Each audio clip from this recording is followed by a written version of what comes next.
So we Assalamu are alaikum live now. everyone. Walaikum assalam. Assalamu alaikum Farooq and Dr. Jazib and everyone else who is here right now. तो आज का जो हमारा ये lecture है basically it's about teeth discoloration, a very commonly encountered problem, and microabrasion. What is the role of microabrasion in teeth discoloration? जो ये lecture conduct करेंगे हमारे doctor Jazib Memon who is present right now.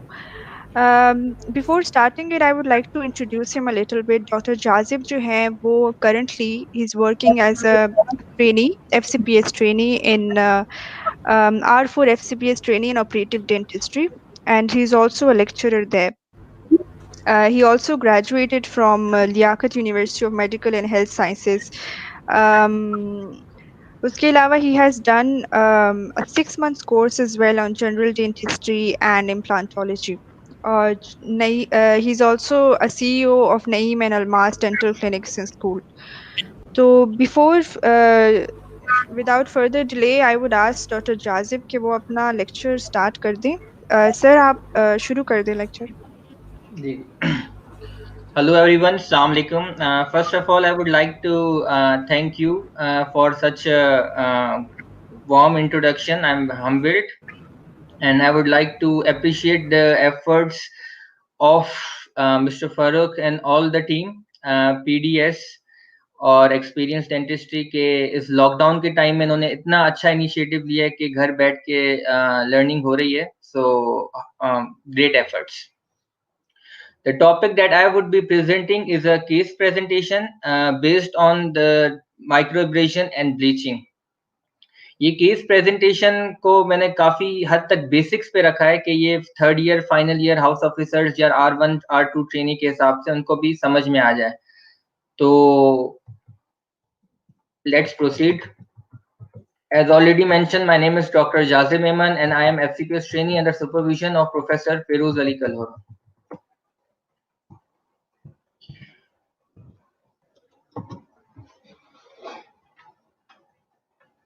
Before starting the lecture, I would like to mention the quote of Steve Jobs. Steve Jobs was once called to give a speech in a graduation ceremony of some kind of school. बहुत लंबी speech की थी उन्होंने, लेकिन I would like to take one line from that speech, and that line is, when it comes to the learning stay hungry and foolish. जब सीखने की बात आए तो भूखे और बेवकूफ बन जाओ. तो I was very much like amazed कि यार क्या मतलब है इसका, how to become hungry when it comes to learning. तो समझ नहीं आती थी मुझे ये कोट, बट एक वाकया मेरे सामने से गुजरा जो मैं शेयर करना चाहूंगा, जिससे ये कोट मेरे जहन नशी हो गई और one of my favourite coat. Albert Einstein कहा करते थे, अगर मेरा कोई उस्ताद होता तो वो सुकरात होता. तो वो अपने जमाने का इतना बड़ा लाइक मेंटोर था, आलिम था और बड़ा मतलब पढ़ा लिखा था. तो समंदर के किनारे एक दफा सुकरात बैठा हुआ था. अ पर्सन कम टू सुकरात and the person asked him कि sir, will you be my mentor, मैं आपका शागिर्द बनना चाहता हूं. द सुकरात didn't reply. The man was amazed why he is not replying me. He again said, sir, will you be my mentor, आप मेरे उस्ताद बनेंगे. तो सुकरात ने उस शख्स का शर्ट बालों से पकड़ के समंदर के किनारे पे था तो पानी के अंदर डाल दिया, और वो शख्स विद क्यूरियोसिटी चिल्लाने लगा और के बचाओ बचाओ मुझे बचाओ. और व्हेन सुकरात realised now it's high time and I should take his head back, और उन्हें बाहर निकाला, तो उस शख्स ने कहा सुकरात से, उस्ताद, मैं आपसे सीखने आया था और आप ये क्या कर रहे हैं, आपने तो मेरा सर पानी में डाल दिया. तो सुकरात ने बहुत अमेजिंग लाइन कही और जिससे ये कोड और ज्यादा वाज़ेह आ जाएगी. सुकरात ने कहा कि जब तुम्हारा सर पानी के अंदर था और जितनी तलब तुम्हें हवा की थी, जिस दिन तुम्हें उतनी तलब इल्म हो जाए तब मेरे पास आना, I will make you my student, वरना नहीं बनाऊंगा. तो वो उसको इस चीज को कहते हैं हंगर. जब ये हंगर आ जाती है तो एवरीथिंग बिकम्स इजी. फिर एक्सक्यूजेस नहीं होती, फिर ब्लेमिंग गेम्स नहीं होती, फिर कोई सर्कमस्टेंसेस और आपके लोगों को ब्लेम नहीं करता. फिर हर कोई अपनी रिस्पॉन्सिबिलिटी सीखने की खुद लेता है. और इस बात पे मैं कॉन्ग्रेचुलेट करना चाहूंगा सारे व्यूअर्स को कि 6 सितंबर का दिन है, छुट्टी का दिन है, उसके बावजूद भी आप लोग अपने लैपटॉप, मोबाइल के सामने सिर्फ पढ़ने के लिए बैठे हैं। तो आप सारे मुबारक के मुस्तहिक हैं, और ताकि आप और आप बिल्कुल इस कोड को फॉलो कर रहे हैं। The lecture will be around half an hour, और मैंने पहले भी बताया तो काफ़ी बेसिक्स होगा उसमें, कोई हाई-फाई केस प्रेजेंटेशन नहीं है। This case presentation was performed by me, made by me when I was in R2 resident of operative dentistry in LUMS Jamshoro under the supervision of Professor Feroz Ali Karo. So start with the patient details. The name of the patient was Naresh. Obviously his gender was male. His age was 27 years old and occupation was a student. The first question, but whenever the patient comes to the OPD, the first thing you ask is आपकी शिकायत क्या है? What is your chief complaint? And then you have to stop and listen to the patient actively. फिर patient अपनी ज़बान में जो भी दास्तान बताए, जो भी शिकायत बताए, वो आपको नोट डाउन करनी है। उसको कहते हैं चीफ कंप्लेंट। वो आपको पेशेंट की लैंग्वेज में ही लिखना होता है व्हेनेवर यू आर प्रेजेंटिंग और मेकिंग अ केस प्रेजेंटेशन। तो पेशेंट की चीफ कंप्लेंट थी कि मेरे दांत बिल्कुल गंदे लग रहे हैं क्योंकि मेरे काफ़ी दांतों में स्टेन्स लगे हुए हैं। तो उसको मैंने वही लिख दिया कि patient was concern about aesthetics and he was unhappy with his tooth colour due to generalised staining, क्योंकि पेशेंट ने कहा मेरे काफ़ी दांत खराब है, मतलब 5-6 दांत खराब हैं। उसके आगे हमेशा पूछा जाता है history of presenting complain. Complain क्या थी? डिस्कलरेशन की। अब डिस्कलरेशन की आपको हिस्ट्री लेनी है उस पेशेंट से। तो अगला सवाल जो मैंने पेशेंट के साथ किया, अच्छा ठीक है, अच्छा ये मसला है आपको। तो आप बताएं कि ये कब से है, ये स्टेनिंग और डिस्कलरेशन आपको कितना टाइम हो गया, ये शिकायत कब से? तो पेशेंट रिप्लाइड दैट के my teeth were discoloured since eruption. जब से मेरे परमानेंट दांत आए वो इसी ही हालत में, इसी दाग और निशान लगे हुए हैं। और कोई पेन की हिस्ट्री नहीं थी, और कोई ब्लीडिंग गम थी, किसी चीज की और हिस्ट्री नहीं थी। तो बस ये एक कंप्लेन थी और इसकी हिस्ट्री ये थी फ्रॉम चाइल्डहुड। अब ये दो बातें जब मैंने पेशेंट से पूछ ली, तो we have to always make a differential diagnosis. Differential diagnosis का मतलब ये है कि जब ये दो सवाल आपने पेशेंट से किए तो आपके जहन में क्या क्या चीजें आ रही हैं, उन चीजों का नाम, उन ऑप्शंस का नाम है डिफरेंशियल डायग्नोसिस। तो मेरे जहन में आया टेट्रासाइक्लिन स्टेनिंग हो सकती है, क्योंकि हो सकता है जब ये बच्चा हो तो उसके पेरेंट ने इनको टेट्रासाइक्लिन एंटीबायोटिक दी हो, और जब दांत कैल्सिफाइड हो रहे होते हैं, परमानेंट दांत यानी 3 साल, 3.5 साल, 4 साल, उस टाइम पे अगर टेट्रासाइक्लिन एंटीबायोटिक बच्चे को दी जाए तो उनके जो परमानेंट दांत इरप्ट होते हैं वो स्टेनिंग के साथ होते हैं। तो टेट्रासाइक्लिन जब when the tetracycline is given at the time of tooth calcification, then the permanent tooth erupt with the stains. दूसरा ऑप्शन मेरे जहन में आया फ्लोरोसिस। हो सकता है कि पेशेंट जब कैल्सिफिक, अब ये जो सारे प्रॉब्लम्स होते हैं अगर परमानेंट टीथ, इसको कहते हैं डेवलपमेंटल या फिर जेनेटिकल प्रॉब्लम्स। तो ये तब होते हैं परमानेंट जब दांत कैल्सिफिकेशन के टाइम पीरियड में हो। तो हो सकता है जब when he was small, he used to drink the highly fluoridated water, जिसकी वजह से फ्लोराइड क्वांटिटी उसकी कैल्सिफिकेशन के दौरान ज्यादा आ गई हो और डिस्कलरेशन हो गई हो। तो ये ऑप्शन भी मैंने रख दिया अपने जहन में।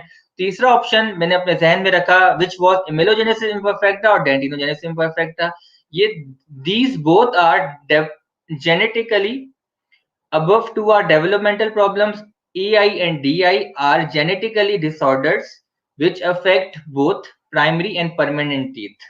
ये इससे हेरिडिटरी से आते हैं। इसमें ये होगा कि आपकी अम्मी बाबा किसी एक को जरूर होगा, तो वो हेरिडिटरी या जेनेटिक प्रॉब्लम है। जीन्स में वेरिएशन आती है जिसकी वजह से AI और DI होता है, और अबव दो थे वो डेवलपमेंटल डिसऑर्डर्स थे, यानी कैल्सिफिकेशन के दौरान कोई गड़बड़ हो गई थी।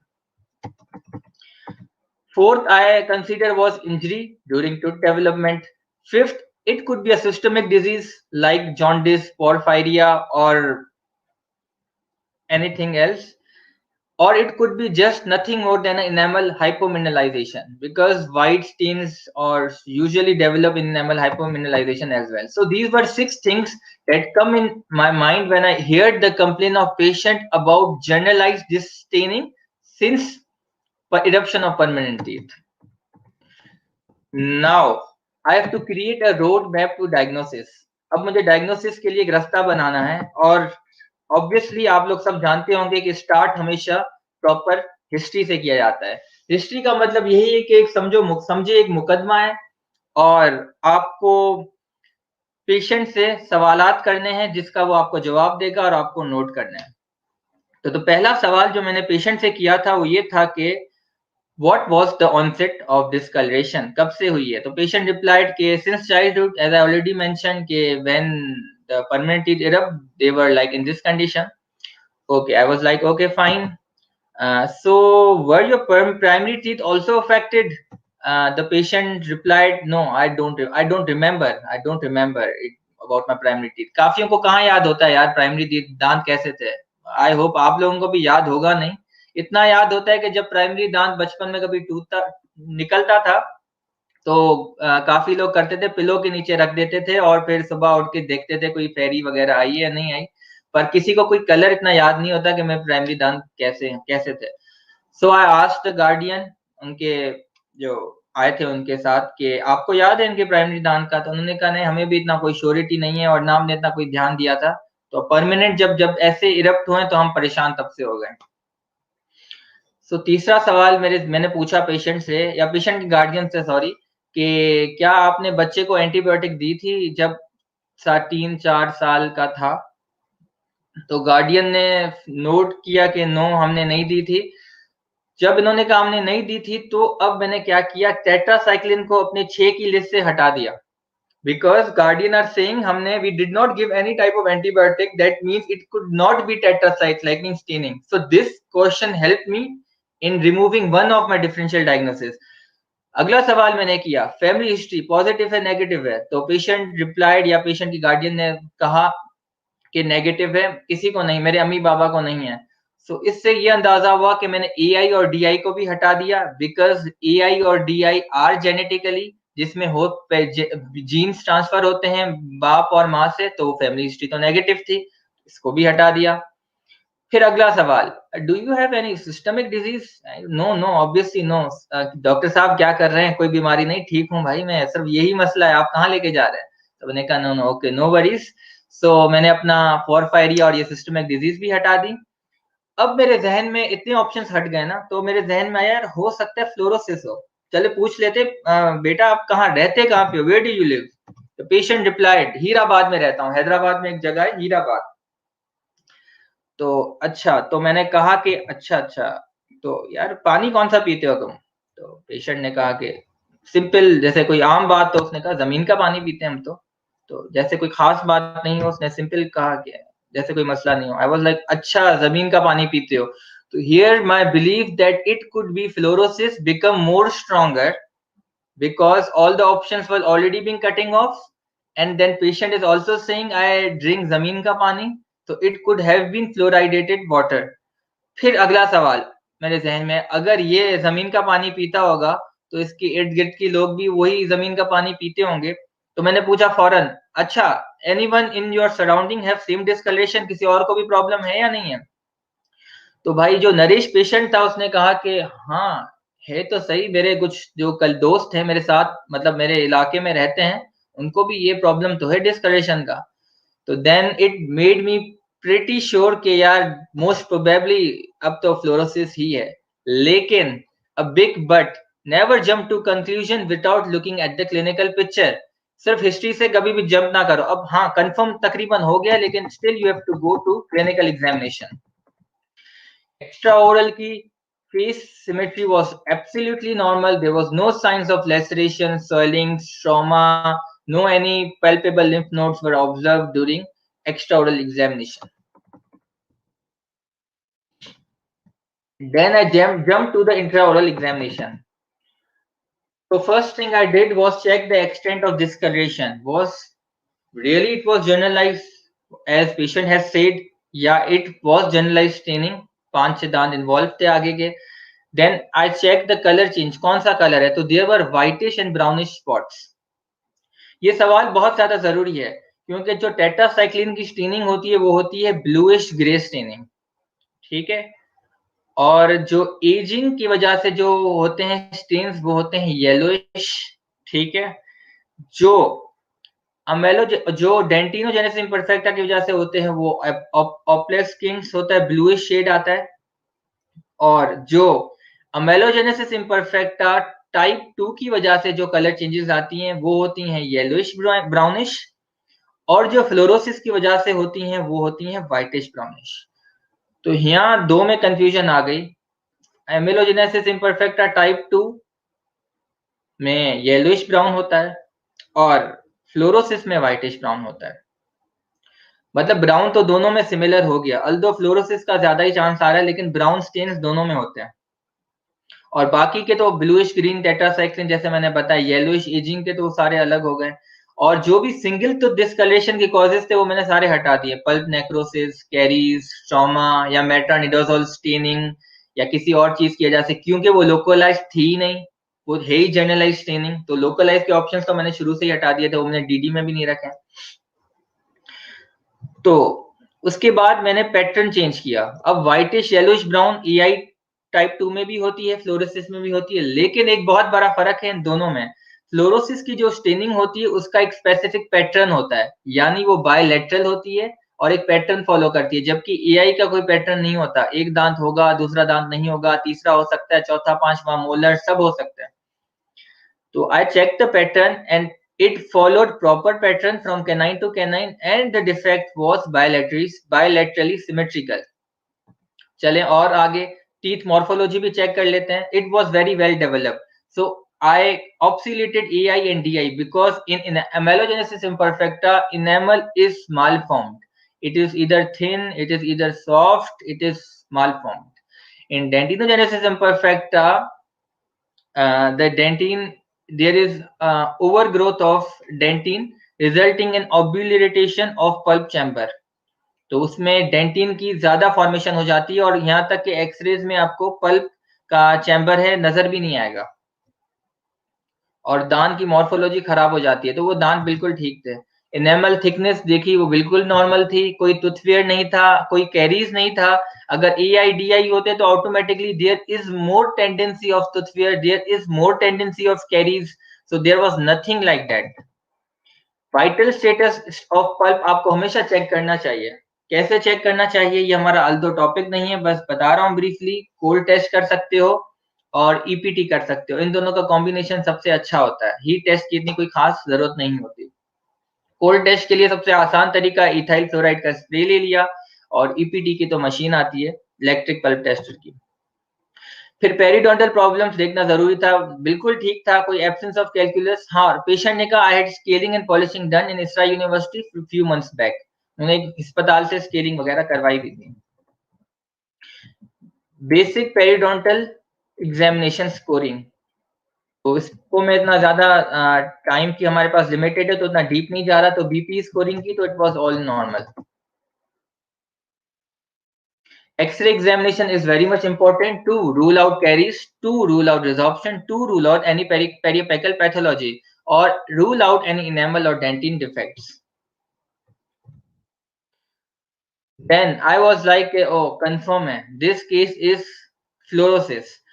जब भी मिसाल आप अदालत में होते हो और आप किसी को मुल्जिम करार देते हो तो आपके पास ठोस एविडेंस होने चाहिए। तो इसी तरह अगर मैं कह रहा हूं this case is fluorosis, so I have to give evidences to all of you. So my evidences are like this. Evidence number 1, patient has no history of any antibiotic or any painkiller, any medication.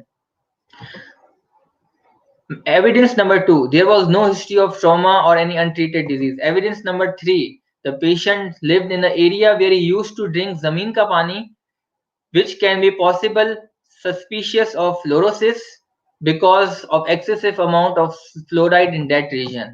Evidence number 4, some of his friends and surrounding people were also affected with same kind of discoloration. Evidence number 5, the color changes and the pattern was exactly same as fluorosis.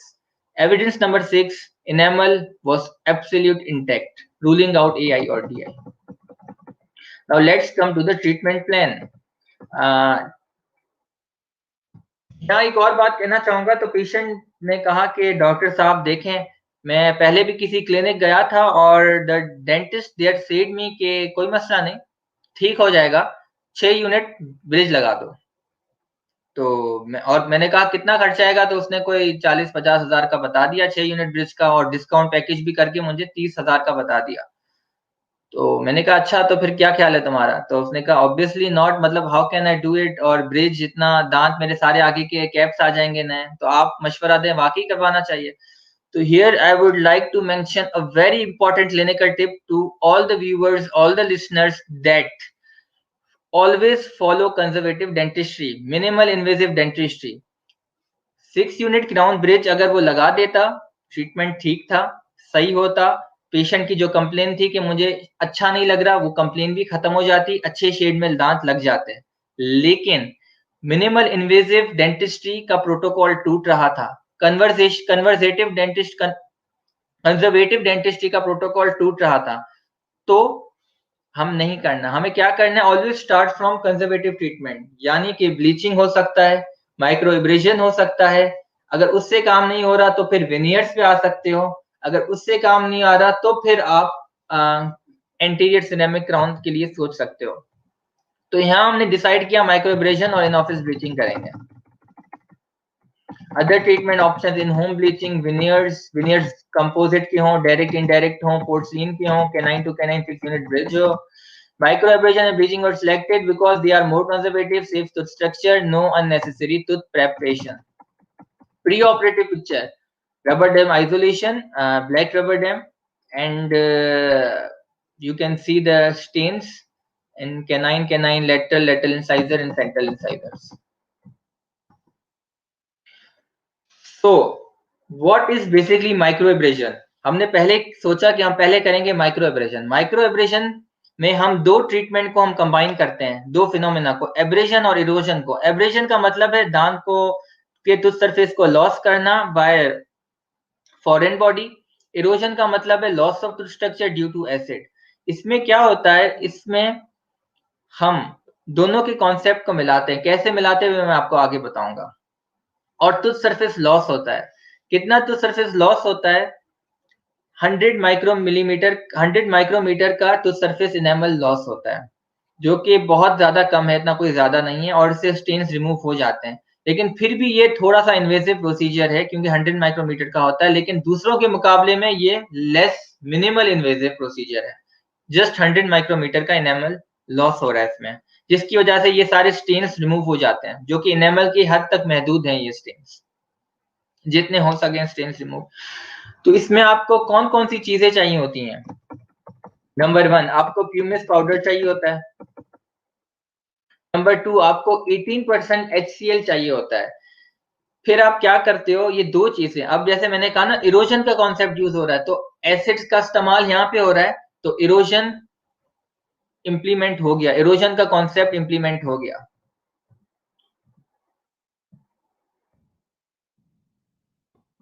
Then what you have to do, mixture of pumice and HCl। आपने कोई भी डेपिन dish लिया या कोई भी ऐसी चीज ली जिसमें आपने प्यूमिस पाउडर और HCl को मिक्स कर दिया। रिमेंबर, हमेशा डाइल्यूटेड 18% HCl लेना है। 100% HCl भाई क्लिनिक में नहीं लेके आना, कहीं अगर कुछ हो गया तो बड़ा मसला हो जाएगा। तो डाइल्यूटेड HCl 18%, और डायरेक्ट नहीं लगाना, मिक्स करना है प्यूमिस पाउडर के साथ, एक पेस्ट बनानी है। Here a question can come in your mind, what if we cannot get HCl? क्योंकि वो मार्केट में नॉर्मली HCl अवेलेबल नहीं होता 18% की क्वांटिटी में। सो द आर्टिकल्स जो आज का लेटेस्ट रिसर्चेस हैं, और अभी जो वल्बेरी की लेटेस्ट एडिशन आई है उसमें भी ये बात इन्होंने अपडेट कर दी है वल्बेरी वालों ने, कि you can also use phosphoric acid, जो कि कंपोजिट में एसिड एचिंग में इस्तेमाल होता है, 37% फॉस्फोरिक एसिड। तो अगर HCl नहीं है तो आप फॉस्फोरिक एसिड को भी प्यूमिस पाउडर से मिक्स करके एक पेस्ट बना सकते हो। ये अभी वल्बेरी के लेटेस्ट एडिशन में भी आ गया है, और पहले भी इस पर आर्टिकल्स डेंटल अपडेट के आ चुके हैं। अब application with the help of rubber cup. Now there I would like to mention there are two ways of applying it. Paste तो बन गई, अब सवाल आता है लगाना कैसे है। अब रबर डैम लगा हुआ है, दो तरीके हैं। पहला तरीका मैन्युअल, दूसरा तरीका रोटरी। मैन्युअल तरीका ये होता है कि आपको पेस्ट 6 दांतों में लगा के एक वुडन स्टिक लेनी है और आपको रब करना है। कितने देर तक रब करना है? 5 to 10 सेकेंड्स। तरीका नंबर 2, आपको स्लो स्पीड हैंड पीस में रबर कप लगाना है। मेक श्योर कि रबर ब्रश नहीं लगाना, क्योंकि आजकल रबर ब्रश काफ़ी हद तक ऑब्सोलीट होता जा रहा है। Reason for being it's obsolete is that it particles ना स्प्रेड हो जाते हैं। रबर ब्रश से पार्टिकल्स स्प्रेड हो जाते हैं और हो सकता है कि आपकी तरफ आ जाएँ, कहीं बाहर की तरफ चले जाएँ। तो rubber cup is more better option than rubber brush. तो स्लो स्पीड हैंड पीस में लगाना है। तो आपको पहले पेस्ट अप्लाई करके फिर 5 टू 10 सेकंड्स तक आपको रब करना है with the help of rubber cup. वो तो आपको बस चलाना है, ज़ूं करके ना खुद ही रब हो जाएगा। तो ये दोनों मेथड हैं और दोनों मेथड आप कर सकते हो, कोई सही गलत अच्छा बुरा मेथड नहीं है, दोनों तरीके हैं। तो अगर आपके पास हैंड पीस भी नहीं है, कोई बहुत बिल्कुल लोकल एनवायरनमेंट में काम कर रहे हैं, तो आप वुडन स्टिक से भी कर सकते हो। तो ये इतनी आसान ट्रीटमेंट है। और मैं इस यहाँ रोक के एक बात कहना चाहूँगा, इस पूरे लेक्चर से ये जो भी अभी बात होगी हमारे, अगर आप एक बात भी सीख गए, एक बात भी आपने अपने क्लिनिकल प्रैक्टिस में इम्प्लीमेंट की, तो समझ जाएँ कि ये मेरी विक्ट्री है, आपकी विक्ट्री है और ये जो पूरा जो ऑर्गेनाइजिंग टीम है, इनकी भी विक्ट्री है। तो ये बहुत माइक्रो एब्रेशन बड़ा इंटरेस्टिंग क्लिनिकल प्रोसीजर है, जो बहुत कम क्लिनिक्स पे परफॉर्म होता है। फिर application with the help of rubber cup. ठीक है। अब एक और सवाल आता है कि एक दफ़ा मैंने अप्लाई किया, सिर्फ़ 5 से 10 सेकंड तक करना है। ऐसा नहीं है ज़ूम करके भूल जाओ, अपने कहीं ख्वाबों में चले जाओ और 1 मिनट तक रब कर रहे हो, नहीं। You have to rub for 5 to 10 seconds, you have to stop, you have to rinse it, suction it, dry it, and then you have to apply another application. Now the question, a simple question comes in your mind or in even my mind that, "Sir, how many times we can do this application?" And the answer is we can do till 10 applications or applications till the improvement has been done, desired results has been achieved. For example, if after 5 applications you can see that desired results have been achieved, then don't need to continue it further, stop it because we have achieved the results. But if results are not being achieved after 6, 7, 8 and 9 till 10, then you have to stop. You cannot do more than 10 applications at a single time. 10 तक करनी है। अब चाहे stains अभी भी थोड़े बचे हों, लेकिन अब आप और नहीं कर सकते, बस इतना ही कर सकते हो।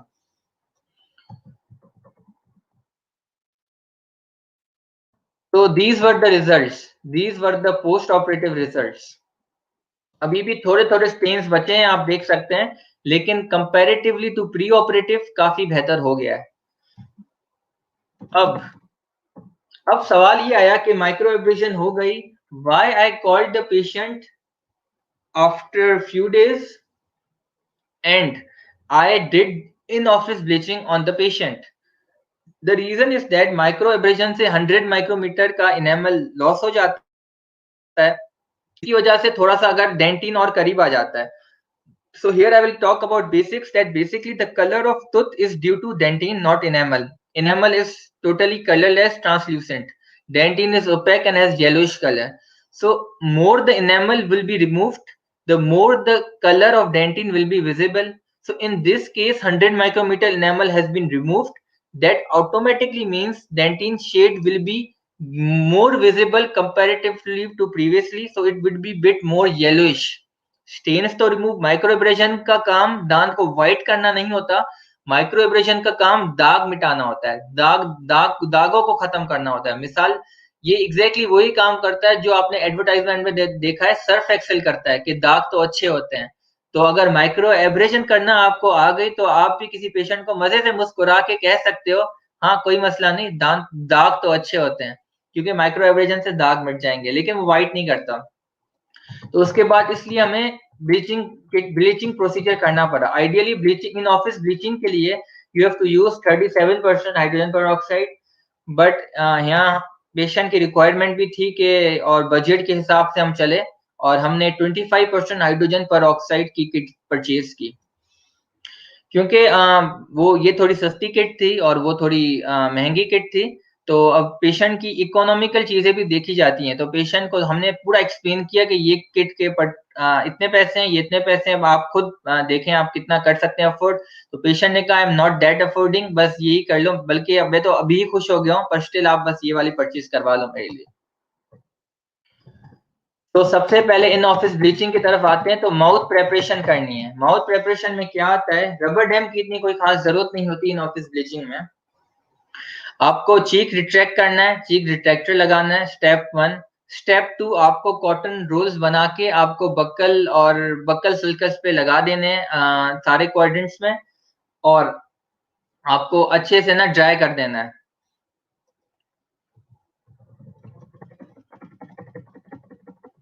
दिस इज कॉल्ड प्रोडेम, gingival barrier.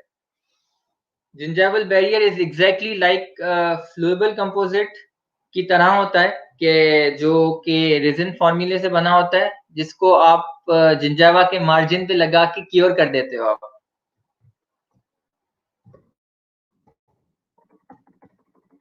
Application of gingival barrier, ये आपने जहां पे दांत और मार्जिनल जिंजावा स्टार्ट होता है वहां पे लगा देना है, और फिर इसको कंपोजिट की जो लाइट क्योर मशीन है उसे 20 सेकंड्स तक क्योर कर देना है। इससे क्या होगा कि आपकी जो ब्लीचिंग एजेंट है, which is hydrogen peroxide, hydrogen peroxide can cause damage to the gingiva. तो अगर कोई प्रोटेक्शन नहीं होगी जिंजावा की, तो अगर हाइड्रोजन पेरोक्साइड लग गया ऊपर जिंजावा को, तो it can cause burning and problem for you and the patient. तो आपको एक बैरियर क्रिएट करना है ताकि वो वहां तक पहुंच ना सके, और ये फंक्शन जिंजाइवल बैरियर अच्छे से प्ले कर लेता है। तो नाउ द स्टेप 5, आपको यूज करनी है 20, यहाँ पे 25% हमने लिया, 25% हाइड्रोजन पेरोक्साइड जेल। तो वो हमने अप्लाई की दांत में, और फिर दो किस्म की नॉर्मली जेल होती है। एक होती है सेल्फ एक्टिवेशन, जिसमें आप मिक्स करके अप्लाई करते हो, लाइट की जरूरत नहीं होती, वो खुद ही सेट हो जाता है। लेकिन हमारे पास लाइट एक्टिवेटेड वाली किट थी, तो हमने लाइट लगा दी, और 15 मिनट का या 20 मिनट्स का आप टाइमर सेट कर देते हो, और फिक्स कर देते हो लाइट को यूनिट पे। और तब तक आप भले बाहर से कहीं चक्कर भी लगा के आ जाओ, और पेशेंट कंफर्टेबल पोजीशन में, और मेक श्योर पिक्चर में अगर आप देख रहे हो तो पेशेंट को चश्मा भी पहना हुआ है। तो अगर आप सामने खड़े हो, आपको भी चश्मा पहनना है और पेशेंट को भी ये पहनना है, क्योंकि ये लाइट सीधा आपकी आंखों के लिए नुकसानदेह है, तो आपको अफेक्ट ना करे। तो ये चश्मा भी आप पेशेंट को और आपको जो भी असिस्टेंट हो सबको पहना देना है। और अगर आपकी क्लिनिक पे लेजर है, तो फिर 1 से 2 मिनट लगते हैं ब्लीचिंग करने में। जैसे आजकल जितनी एडवांसमेंट आ रही है, तो काफ़ी कराची की क्लिनिक्स पे लेज़र डेंटिस्ट्री इंट्रोड्यूस हो गई है, और जिससे काफ़ी चीज़ें आसान हो गई हैं। उनमें से एक प्रोसीजर ब्लीचिंग का भी है कि no more 15-20 minutes curing, just 1 to 2 minutes, और आपका ब्लीचिंग एजेंट इफेक्टिव हो जाएगा। बाकी रिजल्ट की परफॉर्मेंस दोनों की सेम होती है, पर टाइम एफिशिएंट होता है लेज़र। अब सवाल है आप कितनी एप्लीकेशन कर सकते हो इन ऑफिस ब्लीचिंग में। तो ये इंस्ट्रक्शंस मैन्युअल एक आता है किट के साथ, तो इसमें भी जैसे लिखा हुआ है 3 एप्लीकेशंस आप अप्लाई कर सकते हो एट अ टाइम। 3 एप्लीकेशन आप अप्लाई कर सकते हो। अच्छा, एक और सवाल मेरे जहन में आ गया कि I forget to tell you that micro abrasion आपने कर ली। अब मिसाल पेशेंट साल 2 साल के बाद फिर से आपके पास आता है, वही पेशेंट, मिसाल नरेश मेरे पास आता है और कहता है, डॉक्टर साहब the treatment you did last time was absolutely amazing and all my stains were removed, but unfortunately again the stains have been developed due to whatever reasons, मिसाल टोबैको, स्मोकिंग, किसी भी वजह से आ गए। So please kindly do the same treatment micro abrasion you did last time. So the question is that could I do microabrasion again on the same patient, Naresh? Answer is big no, I can't do it. Remember, I repeat, remember, microabrasion can only be done once in a lifetime. फिर से आप नहीं कर सकते, पूरी जिंदगी में एक दफा ये ट्रीटमेंट कर सकते हो, बाद में नहीं कर सकते। जबकि ब्लीचिंग आप एक टाइम में 3 एप्लीकेशन करके, लेकिन अगर ब्लीचिंग व्हाइटनिंग पूछिए 6 महीने से 3 साल तक इफेक्टिव होता है, बाद में उसके रिजल्ट्स डिमिनिश होना शुरू हो जाते हैं। तो अगर डिमिनिश होना शुरू हो गए, पेशेंट वापस से आता है कि डॉक्टर साहब आपने ब्लीचिंग क्या ट्रीटमेंट की थी, आप फिर से ब्लीचिंग कर लें, बस मेरी शादी अगले हफ्ते आप कर लो, तो हम कर सकते हैं। तो ब्लीचिंग की कॉन्ट्राइंडिकेशन नहीं है until and unless hyper sensitivity ना हो। पेशेंट से हम पूछेंगे आपकी कोई हाइपर सेंसिटिविटी तो नहीं है दांतों में, पेशेंट कहेगा नहीं बिल्कुल दांत ठीक है, तो आप ब्लीचिंग कर सकते हो, कोई कॉन्ट्राइंडिकेशन नहीं है।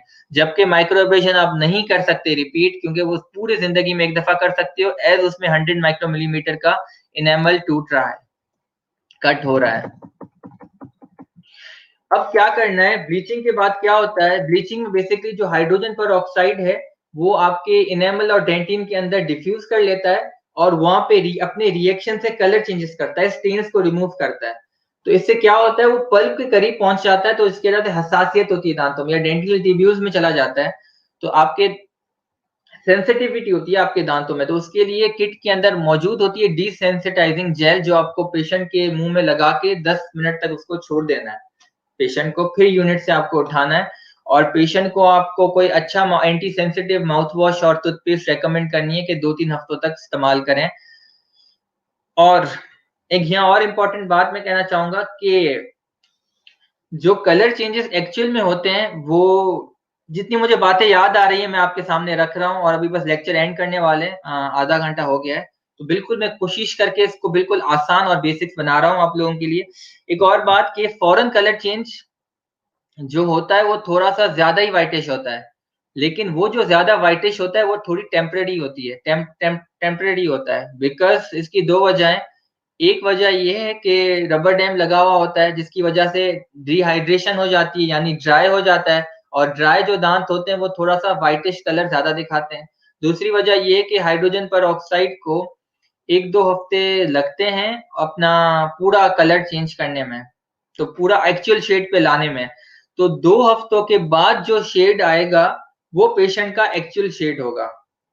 और एक और मजे की बात, how can you measure the success of bleaching? Bleaching का सक्सेस आप इस तरह मेजर कर सकते हो कि before starting the procedure you have to take pre shade, you have to take the shade, you have to click the photograph, and you have also checked the shade. For suppose you the shade before bleaching was A3 and you wrote in your diary patient Naresh shade A3. After bleaching, not immediately but call the patient after 2 weeks and then again take a photograph and take the shade matching, and if the shade is A2, and then you will write that the transformation is from A3 to A2 shade. ठीक है, तो ये मैं कह रहा हूँ case इतना, मतलब मैंने R2 में खुद बनाया था केस, और बिल्कुल मैंने बेसिक्स में काफ़ी पिक्चर्स नहीं है, काफ़ी चीज़ें मिसिंग हैं, तो इसको मैं 100% कोई अच्छा केस कह नहीं सकता क्योंकि कंपाइलेशन कंप्लीट नहीं है। आजकल जो हम नॉर्मली R3, R4 में हम केसेस बनाते हैं, उसमें एक-एक फ़ोटोग्राफ और अच्छी क्वालिटी का फ़ोटोग्राफ और छोटी-छोटी पिक्चर्स भी होनी चाहिए। बल्कि ये रिकमेंड किया जाता है कि प्री ऑपरेटिव पिक्चर्स एटलीस्ट 5 हों।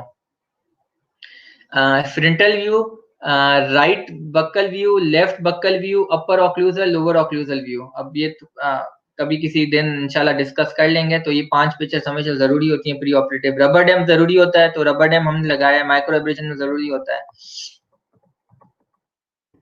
Now the post bleaching picture, post bleaching picture ये हो गई। तो अब माइक्रो एब्रेशन के बाद उनके स्टेन्स खत्म हो गए थे। अब ब्लीचिंग स्टेन्स को नहीं मिटाता। अब माइक्रो एब्रेशन दांतों को व्हाइट नहीं करता। Microabrasion does not whiten the teeth, while on other hand bleaching does not remove the stains. So दोनों ने मिलके काम सरंजाम दिया है। स्टेन्स रिमूव माइक्रोएब्रेशन ने किए हैं, दांतों को व्हाइट ब्लीचिंग ने किया। तो अभी भी जो थोड़े-थोड़े स्टेन्स लगे हुए हैं वो इसलिए कि माइक्रोएब्रेशन की 10 एप्लीकेशन से इतने ही स्टेन्स रिमूव हुए थे। तो ये टोटल सारे कोलाज बनाया है कि प्री ऑपरेटिव ऐसा था, आफ्टर माइक्रोएब्रेशन ऐसा था, फिर ब्लीचिंग प्रोसीजर किया, फिर पोस्ट ब्लीचिंग आखिरी जो पिक्चर है वो पोस्ट ब्लीचिंग की है। केस डिस्कशन के डेप्थ में नहीं जा रहे, तो बस ये तकरीबन पूरा हो गया है। तो डायग्नोसिस हमारा फ्लोरोसिस था, उसका रीजन यही था जो आपको मैं बता चुका हूँ। और ये क्लासिफिकेशन है दीन फ्लोरोसिस की, क्योंकि आप जब भी कहेंगे ना मेरा डायग्नोसिस फ्लोरोसिस है, तो आपसे आगे पूछेंगे तो कौन सा फ्लोरोसिस है, माइल्ड है, मॉडरेट है, तो आपको ये भी बताना होता है कि एग्जैक्ट डायग्नोसिस क्या है। तो ये मोस्ट माइल्ड या मॉडरेट फ्लोरोसिस के बीच में आएगा हमारा केस।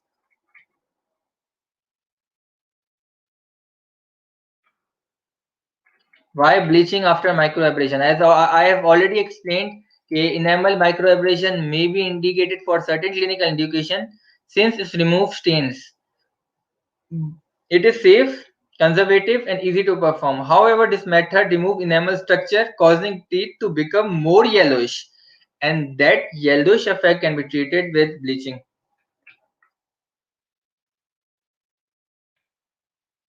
तो मैं आपके पास मेरा यहाँ लेक्चर खत्म हो गया केस। मैं कुछ केसेस दिखाना चाहूंगा। ये मेरा कलीग है डॉक्टर तलहा शेख, इन्होंने माइक्रो एब्रेशन का केस किया था। ये प्री और पोस्ट ऑपरेटिव पिक्चर्स हैं।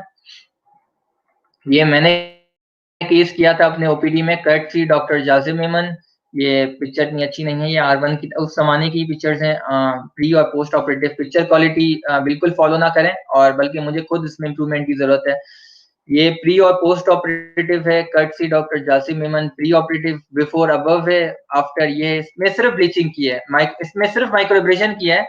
We haven't done bleaching in this procedure. These I am showing the pictures of micro abrasion because I really want to promote this method micro abrasion. और बहुत आसान है, बहुत सिंपल है और बहुत चीपर है। आपको कोई एक्सपेंसिव किट नहीं चाहिए। जस्ट आपको 18% HCl प्यूमिस पाउडर में मिक्स किया और वुडन स्टिक से अप्लाई कर दिया, अगर आपके पास हैंड पीस भी नहीं है। ये डॉक्टर शुजा असलम कर्टसी। ये प्री ऑपरेटिव, नीचे की पिक प्री ऑपरेटिव है, ऊपर की पोस्ट ऑपरेटिव है, तो कोलाज अच्छा नहीं बना। ये कर्टसी डॉक्टर कोमल, ये भी मेरी MSc की कलीग हैं लम्स में। ये सारे लम्स ट्रेनिंग्स की पिक्चर्स हैं। ये बिफोर था, आफ्टर 3 एप्लीकेशन, फिर आफ्टर 8 एप्लीकेशन। उन्होंने फिर 8 एप्लीकेशन के बाद छोड़ दिया क्योंकि जरूरत नहीं पड़ी। ये again courtesy doctor Jasim Memon. ये प्री ऑपरेटिव और ये post operative. Thank you everyone. If any questions, भाई हाजिर है। Regards doctor Jasim Memon. और एट द एंड में आप सबको ये मैसेज देना चाहूंगा कि what ever in life you want in excess, start spreading it. If you want knowledge, start spreading it. If you want smile, start spreading it. If you want happiness in your life, start spreading it. And most important thing in our life is happiness. Happiness is our ultimate goal. खुश रहना हमारा सबका ultimate goal है at the end of the life.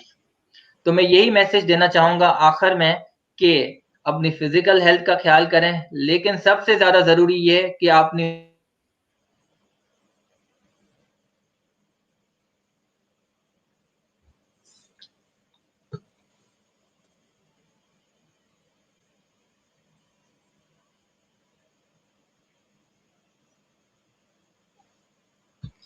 I think doctor Jazib की video distort हो गई है। There must be something wrong with his internet connection.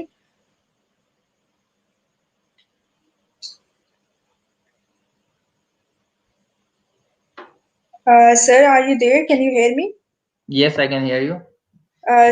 Sorry, आपकी वीडियो थोड़ी बीच में स्टॉप हो गई थी। आई थिंक इंटरनेट का कोई मसला था। Thank you very much for the lecture. बहुत बहुत I mean I personally enjoyed it a lot, और बहुत इंटरेस्टिंग और एंजॉयबल वे में आपने डिलीवर किया अपना लेक्चर। थैंक अगर यू। किसी का कोई भी क्वेश्चन है, प्लीज आप नीचे कमेंट्स में लिख सकते हैं, या आप ईमेल भी कर सकते हैं हमें।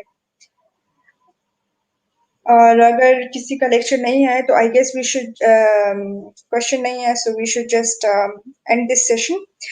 Farooq, if you are there, I would like you to end the session. Thank you very much, sir. Thank you very much, welcome, thank you. Khuda Hafiz. अल्लाह हाफिज, अस्सलाम Khuda वालेकुम। Hafiz, everyone. Allah Hafiz.